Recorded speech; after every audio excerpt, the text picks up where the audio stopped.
आज जो महाराष्ट्र में हो रहा है उसका सबसे बड़ा कारण है उद्धव ठाकरे जी का सत्ता का लालच। और सत्ता के लालच में उन्होंने जो उनके पिताजी बाला साहब ठाकरे जी की रीति नीति थी उसको तिलांजलि दे दी। जो रियल शिवसेना है वो एकनाथ जी के साथ खड़ी हुई है, क्योंकि वो बाला साहब के जो विचार हैं, बाला साहब जी की जो भावना है, उनकी जो रीति नीति है उसके अनुसार वो चलना चाहती है। वीर सावरकर जी के बारे में कांग्रेस अनर्गल बातें करती है, बार बार करती है, और उद्धव ठाकरे जी सत्ता के लालच में उसी कांग्रेस के साथ बने रहते हैं। और एकनाथ जी जो कह रहे हैं वो सच है, महाराष्ट्र की जनता इसको मानती है, महाराष्ट्र के शिवसैनिक इसको मानते हैं कि उद्धव ठाकरे जी ने अपनी रीति नीति छोड़ के सही नहीं किया। अगर लाउड स्पीकर को बंद करने के लिए कोई हिंदू समाज का बहन बेटी भाई बोलता है, उनको जेल में ठूस दिया जाता है, हनुमान चालीसा पढ़ने पे भी जेल में ठूस दिया जाता है। ये सब चीज़ें तो रियल जो शिव सैनिक हैं उनको पसंद नहीं आई। सत्ता के लालच में आपने उन लोगों के साथ गठबंधन किया जो लगातार बाला साहब ठाकरे के खिलाफ रहे, बाला साहब ठाकरे की नीतियों के खिलाफ रहे। जो आपके खुद के लोग आपको सही रियल फेस दिखा रहे हैं, तो जो होना है वो तो हो गई। शिवसेना में या तो संजय बचे हुए हैं या उद्धव ठाकरे जी बचे हुए हैं, इसके अलावा अब कोई बचा हुआ दिखाई नहीं देता। नमस्कार, मैं हूं केशव मालान और खबर इंडिया की टीम मौजूद इस समय दिल्ली। लेकिन महाराष्ट्र में चल रही सियासी हलचल के बीच संजय राउत ने बयान दिया है कि शिवसेना गठबंधन से अलग होने के लिए तैयार है, लेकिन इसके लिए एकनाथ शिंदे मुंबई आकर बात करें। हमारे साथ इसी मुद्दे पर बातचीत करने के लिए मौजूद हैं खेमचंद शर्मा जी, दिल्ली भाजपा के प्रदेश प्रवक्ता। बहुत बहुत स्वागत है सर आपका। जी धन्यवाद। जब स्थिति हाथ से जाती दिख रही है, संजय राउत कह रहे हैं कि हम बातचीत करने के लिए भी तैयार हैं और गठबंधन से अलग होने के लिए भी तैयार हैं, क्या मजबूरी है? देखिए, हम सभी जानते हैं आज जो महाराष्ट्र में हो रहा है उसका सबसे बड़ा कारण है उद्धव ठाकरे जी का सत्ता का लालच। और सत्ता के लालच में उन्होंने जो उनके पिताजी बाला साहब ठाकरे जी की रीति नीति थी उसको तिलांजलि दे दी। महाराष्ट्र के जो सुख और चैन की जो कामना थी उसको तिलांजलि दे दी, और उन्होंने एनसीपी और कांग्रेस के साथ एक बेमेल गठबंधन बनाया। हम सभी जानते हैं कांग्रेस जिसके भी साथ जाती है उसका नाश कर देती है, उसका कांग्रेसीकरण कर देती है। 2.5 साल में आपने देखा जो शिव सैनिक, सच्चे शिव सैनिक थे, उनको अपने एरिया में जाना मुश्किल हो गया। लोग उनसे पूछते थे कि आप जो हिंदुत्व के विषय पे आपकी पार्टी बनी थी, बाला साहब के जो कंसेप्ट थे, आप उन पे बात क्यों नहीं कर पाते? जो लोग हिंदुओं को गाली देते हैं, हिंदुत्व पे अनर्गल बातें करते हैं, आप उनका साथ देते हो, आप उनके साथ खड़े हो, आप उनकी अपीजमेंट करते हो। और कुछ मंत्री जो महीनों से जेल में हैं उनको आप सरकार से बाहर नहीं निकाल पाते। और ऐसा व्यक्ति जो लगातार हिंदुओं का अपमान करता है उसको आपके गठबंधन वाले राज्यसभा में भेजते हैं, राज्यसभा के एमपी बनाते हैं, हमें उनके बारे में बोलना पड़ता है। तो ये सब चीज़ें देख के जो एमएलए, उनके अंदर बहुत ज़्यादा घुटाव था, और उस घुटाव की वजह से उनमें इस तरीके का अलगाव आया। एकनाथ जी ने जो शिवसेना की जो भावना थी, जो उनके साथियों की भावना थी, उसको उन्होंने समझा और उसको उन्होंने समझ के सबके साथ बात की। और जो बड़ा एक सेक्शन आज उनके साथ खड़ा है, तो ये दिखाता है कि जो रियल शिवसेना है वो एकनाथ जी के साथ खड़ी हुई है, क्योंकि वो बाला साहब के जो विचार हैं, बाला साहब जी की जो भावना है, उनकी जो रीति नीति है उसके अनुसार वो चलना चाहती है। वीर सावरकर जी के बारे में कांग्रेस अनर्गल बातें करती है, बार बार करती है, और उद्धव ठाकरे जी सत्ता के लालच में उसी कांग्रेस के साथ बने रहते हैं, उन पर कोई कार्रवाई नहीं करते, कांग्रेस के खिलाफ कुछ बोल नहीं पाते। ये सब चीज़ों ने जो शिवसेना है उसको दुखी किया, शिवसैनिकों को दुखी किया। अब शिवसेना में या तो संजय बचे हुए हैं या उद्धव ठाकरे जी बचे हुए हैं, इसके अलावा अब कोई बचा हुआ दिखाई नहीं देता।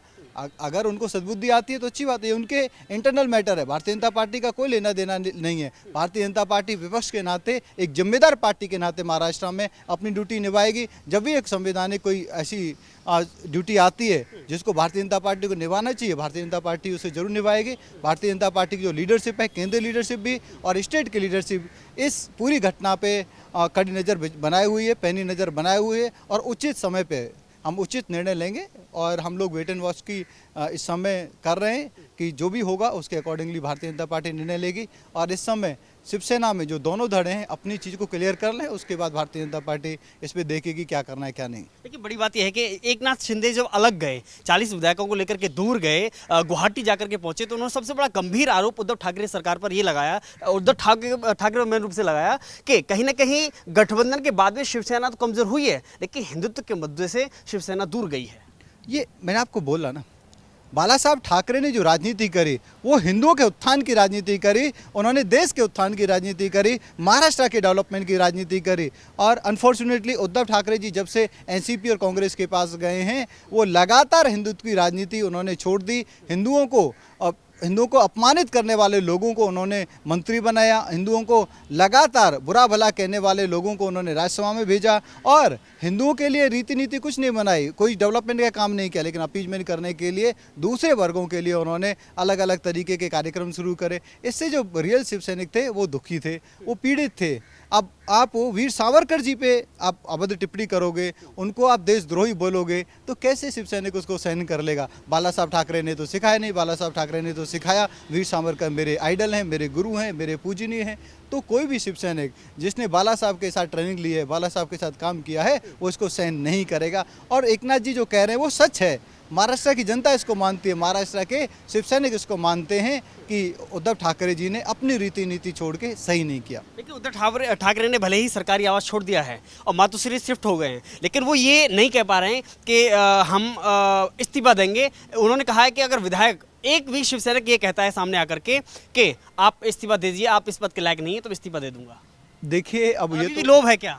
ये तो उनका निर्णय है। जब 42 विधायक बाहर हैं और 42 विधायक कह रहे हैं कि आप अपने पिताजी की, बाला साहब ठाकरे की रीति नीति पे नहीं चल रहे हैं, आपने गलत गठबंधन लिया हुआ है, तो आप कोई कंस्ट्रक्टिव कदम उठाइए और उसके हिसाब से फिर उनको भी लगे कि भाई बातचीत करनी चाहिए।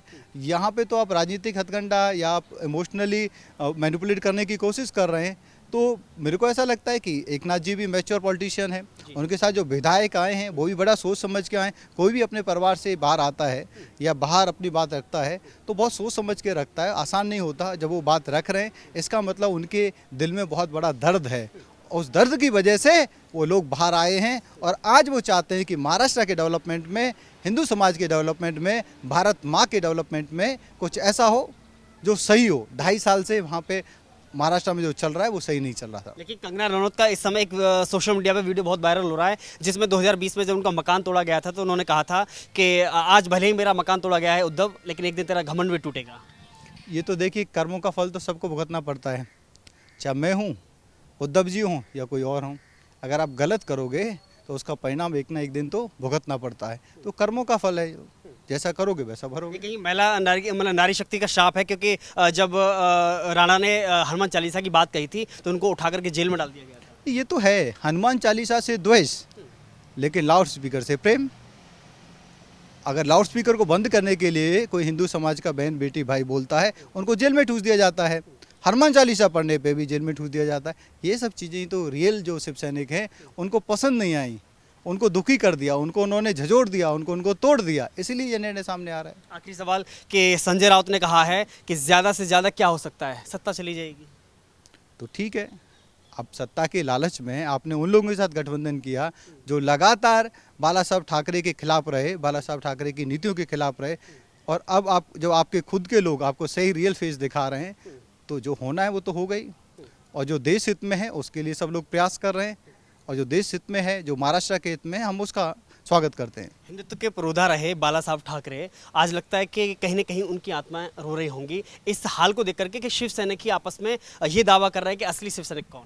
नहीं, बाला साहब ठाकरे खुश हो रहे होंगे क्योंकि 2.5 साल में जिस तरीके से उनकी रीति नीतियों की धज्जियां उड़ाई, आज अगर उन्हीं के कुछ सैनिक, उनके कुछ शिष्य सामने आके कहते हैं नहीं हम बाला साहब की नीति पे, बाला साहब की रीति पे हम वापस आना चाहते हैं, उन्हीं के आइडियोलॉजी पे काम करना चाहते हैं, तो मेरे को ऐसा लगता है कि उनकी आत्मा खुश हो रही होगी। 2.5 साल में उनकी आत्मा को बहुत ज़्यादा दुखी उद्धव ठाकरे ऑलरेडी कर चुके हैं। क्या शिंदे के साथ में भाजपा मिलकर के पार्टी सत्ता में आ सकती है? देखिए, भारतीय जनता पार्टी की जो केंद्रीय नेतृत्व है, भारतीय जनता पार्टी का जो लीडरशिप है, केंद्रीय लीडरशिप, पार्लियामेंट बोर्ड है, वो इसका निर्णय लेगा और स्टेट लीडरशिप के साथ विचार किया जाएगा क्या करना चाहिए और उसके अकॉर्डिंग निर्णय लिया जाएगा।